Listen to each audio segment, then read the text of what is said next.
Today we're going to talk about one of our 3 treatment options, the Notch Frequency Therapy. We introduced the Notch Frequency Therapy back in August 2017 here in Denmark, and I believe we were the first in Scandinavia to start it.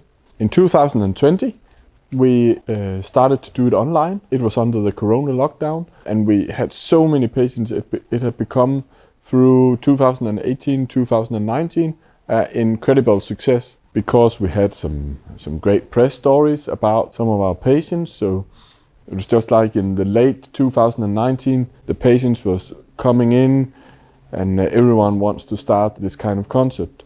So in March 2020, where the Danish Prime Minister closed the country, it was really a huge problem, because we had so many clients who just started in this treatment process, and it is a treatment course that takes a long time. It takes 1 year, and maybe for some patients even more. So we had to find out of doing something else. So we found out to using the TeamViewer tool, a German sort of remote control for computers, to take remote control over the patient's computer, while we can play tinnitus sounds through the patient's computer and headset to the patient, and then the patient communicate with us on a phone. And that actually works quite well. So after the first lockdown, we continued doing it. And we have done it ever since. And today we have patients from all over the world who are using this concept. And it's really great. It helps a lot of people. It's a quite simple process, but most of people respond positive on it. Though I must say, it's not everyone who is suitable for this treatment, and I will try to explain why. The Notch Frequency Therapy is based on that you have to measure the frequency. So imagine if this is a frequency scale from 0 to 10,000 Hertz. If we say the tinnitus frequency is 6,000, that could be a sort of average tinnitus frequency for many patients. We will take the area from 5,500 to 6,500 and notch it out in the sound therapy. And that means we create a hole in the sound picture, not a totally cut. If you cut everything out of the sound, the brain can tell that this is not real. There's something wrong with this sound therapy. But if you create a sort of natural hole where when you leave a little bit, then the brain can really say if it's a sound therapy who's wrong with, or is it the hearing who's not good enough. So if you listen every day for 30 minutes, at least, you can do it more, you can do as much as you like actually, and it's a pleasant sound. It's a new age relaxing music, some waves, some rain, and some pink noise like. But if you listened to this sound therapy 30 minutes or more daily, the brain normally will start to be in doubt about this hole. Why does there not come any information in this frequency area? And after a while, if you keep on doing it, day in, day out, normally the brain will presume that it's your hearing who's the problem and not the sound therapy. And that's genius, because if the brain assumes that your hearing is insufficient in this frequency range, the brain will normally lower the tinnitus. So you will get a lower frequency, and a lot of people think, if I get a lower frequency, would that even be better for me? Wouldn't it just be like a deeper tone, disturb me maybe even more? No, that is not what is happening. If the frequency falls, what the patient experiences is that it's sort of the tinnitus is moving out from the consciousness, and it's getting easier to avoid it, easier to think about something else, and last longer and longer time, with the good periods where you don't think about it, and the bad periods got more rare and shorter. So let's say after 1 month, the tinnitus has fallen to 5,400. Then we will take some new therapy and take from 5,000 to 6,000 out of the sound. So we create a new sound therapy for the patient, and send it via Dropbox or send Spotify files, so you can listen to this new sound therapy with a lower hole in the therapy. And then you work 30 minutes a day for 1 month with this. And after a while, the brain will start to wondering, why is there nothing in this area? Why is there no information in this area? And the tinnitus will become lower, normally. That is a long process, and you cannot fall to zero. That never happens. The tinnitus will not disappear.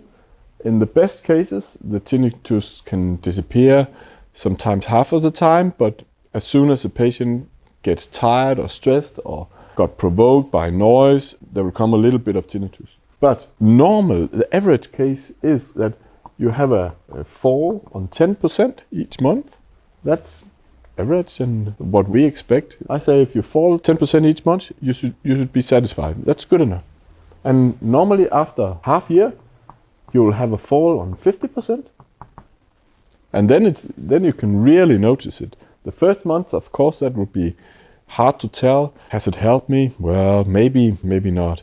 But after half year, then it would be so significant that you are not in doubt, and the patient would be top motivated to continue as long as it's possible. Because when the patient have the experience that the tinnitus is actually falling, then the patient normally will be top motivated to keep on doing this as long as it's necessary and as long as there are results. Normally, actually, it's us who tells the patient to stop, because you will reach a point where it's close to impossible to come any further. And normally that takes 1 year, maybe 1.5 years. And for some people, I know some people who have been in this for 4 years, but then it's very unusual. And those people experience typically that the tinnitus is not gone, but it's close to. But the average patient is between 1 year and 1.5 years. We sell this as a 12-month concept because it's very rare that people are not moving in the first year. Normally they will have a progress over the first year, and if they had a great result and want to continue, then we give them a good offer on continuing. And we try to make that offer adjusted to our expectations. Do we have expectations that this patient will continue falling the next 3 months, the next 6 months, 1 year, or how do we expect? And that depends on the fall. How quickly is the fall? Is the fall still very significant, or is the fall slowing down, but it's not ended yet? So that's always something we talk about when we end up the first 12 months. And it's a 12-month concept, as I mentioned, and the price is €1,000, 7,500 Danish crowns for the whole year. That includes all frequency assessments and all sound therapy provided through the first 12 months. Not everyone, as I mentioned in the start, not everyone can do this. There's 2 things who have to be checked before you start. One thing is, of course, is the frequency actually measurable? Can we measure the frequency? And not everyone can. Some people can't measure the frequency because the tinnitus is sort of very split. They can have 2 or 3 frequency actually. And that can be very hard to try to focus just on the worst of them, or the high frequency tone. Normally we go for the high pitch tone or the most dominant tone. But it can be really hard if you have 3 different tones. If your tinnitus is very low frequency, like a refrigerator, like a sort of Indian rotor sound, it's very difficult too, because if you have a tinnitus who's 350 hertz, imagine it's very hard to get it much lower. The best examples we have is patients who have moved down to 170, 150 hertz. That's rare, but it happens. And something interesting, when the frequency falls, normally there happens a change in form too. We see that a lot of times. When the frequency falls to under 1,000, maybe under 700 or 800, it's like the tinnitus is not just falling in frequency and become better, it's like the form is changing too. So if the tinnitus before was a rock, very clear, very hard, then it's become more unclear. Like you're putting something over the rock so it becomes more soft, and it can actually become harder to replace the tinnitus, even though the patient now will be very experienced in the measuring because he or she have done it so many times. But when the form is changing, it becomes more fluffy to decide where is it on the scale. But it's a positive problem. Like sometimes in the end of the 12 months, it becomes difficult to measure it because sometimes it's nearly gone. It's so far away that it's hard to compare it with what we are playing. And if that happens, we just take another time. It's not like it's 12 assessments. If we can't do it one day, we just make a new appointment and that's it. Sometimes it's better to do 9 o'clock in the morning, sometimes it's better to do 4 o'clock in the afternoon. It depends when are your tinnitus most powerful. Of course, that's the easiest time of day to measure it. So we try to be quite flexible because that makes the best measuring of the frequency. So of course, measuring the frequency, that's a key point. And the patient have to be able to measure the frequency quite precise. I would say it doesn't mean that it's a problem if we can't decide either it's 5,950 or 6,050. That is okay, that doesn't really matter because we're creating this hole from 5,500 to 6,500. It doesn't really matter if the tinnitus is here or it's here. But if the patient are not able to say if the frequency is 5,000 or 6,000, then it's a real problem, and then I won't recommend to start this kind of treatment. For patients with roaring tinnitus, like a diffuse noise, it can be quite difficult to measure it very precisely, but again, it's good enough to maybe say 6,100 is too high, 5,900 is too low. That would be good enough. But if you can't say if it's 4,000 or 5,000, then it's not clear enough. The next thing we have to make sure of, that's the hearing. And you can read some places at the internet that it's not possible to do this kind of treatment if the hearing is impaired by more than 50 or 55 decibel. I normally say maximum 40 to 55 decibel hearing loss in the area where the tinnitus is located. If you have a hearing loss higher than this, it would normally be quite hard for the brain to recognize this hole, and the concept won't have any effect on you. So if that's the case, I won't recommend to start this treatment, or at least be aware that this can be really hard because you have to be able to hear the hole.